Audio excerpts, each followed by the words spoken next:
अस्सलाम वालेकुम। उम्मीद करता हूँ आप सब खैरियत से होंगे।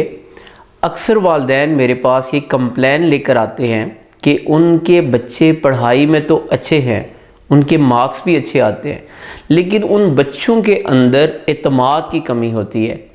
जैसे जैसे वो वक्त के साथ साथ बड़े हो रहे हैं, उनके अंदर जो एतमाद होना चाहिए वो नहीं होता। अगर कहीं पे दो चार लोग बैठे हों तो वो वहाँ पे कोई बात नहीं कर सकते, वो अपनी बात को समझा नहीं पाते। अब एक बात याद रखिएगा, ज़िंदगी में कामयाबी के लिए पढ़ाई से भी पहले जो चीज़ ज़रूरी होती है वो बच्चों के अंदर एतमाद होता है। अगर आपके बच्चे के अंदर एतमाद नहीं है तो फिर वो ज़िंदगी में कामयाब नहीं हो सकता। दरअसल वालिदैन जब बच्चों की तरबियत करते हैं तो उस तरबियत के होते हुए वालिदैन से कुछ गलतियां हो जाती हैं।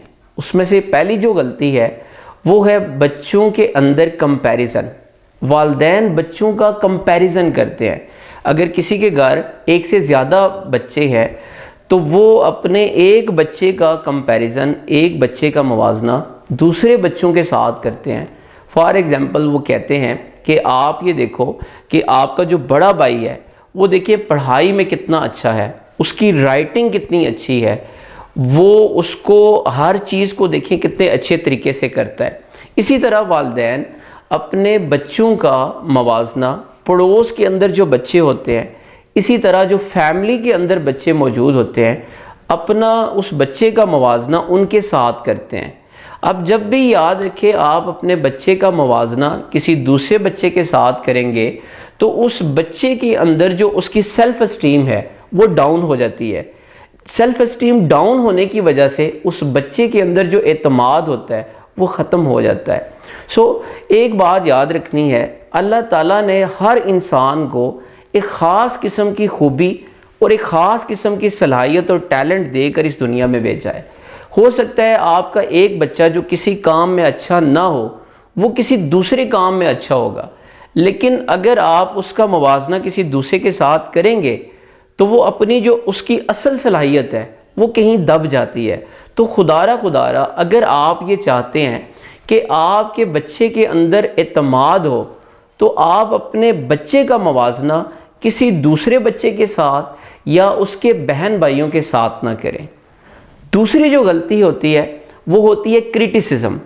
बाज़ वालिदैन अपने बच्चों को बिला वजह हर वक्त डांटते रहते हैं, हर वक्त उनकी सलाहियतों के ऊपर शक करते रहते हैं। उनको कहते हैं कि देखो तुमसे कोई काम ढंग से नहीं हो सकता, तुम कोई काम नहीं कर सकते, तुम्हारी राइटिंग अच्छी नहीं है, इम्तहान में तुम्हारे मार्क्स कम आते हैं, तुम्हारी किसी किस्म की कोई एक्टिविटीज़ में कोई परफॉर्मेंस नहीं है।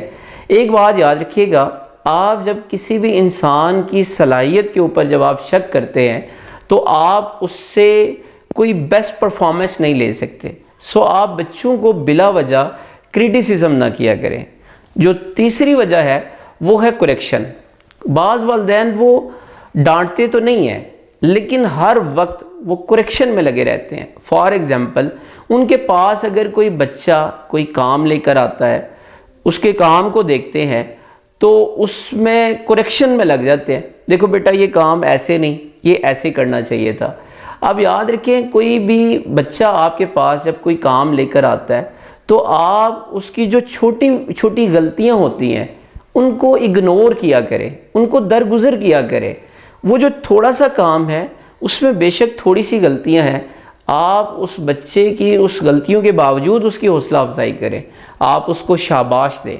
शाबाश एक ऐसा अमल है, एक ऐसा प्रोसीजर है कि अगर आप किसी भी बच्चे को आप अप्रिशिएट करेंगे वो उस काम में बेहतर होना शुरू हो जाएगा। हाँ, अगर कोई बड़ी गलती है, कोई बिग मिस्टेक है तो आप उसमें करेक्शन कर सकते हैं, लेकिन आप अपने बच्चे की जो छोटी छोटी गलतियां होती हैं उन छोटी छोटी गलतियों को दरगुजर किया करें, अपना दिल बड़ा किया करें और बच्चों की हौसला अफजाई किया करें।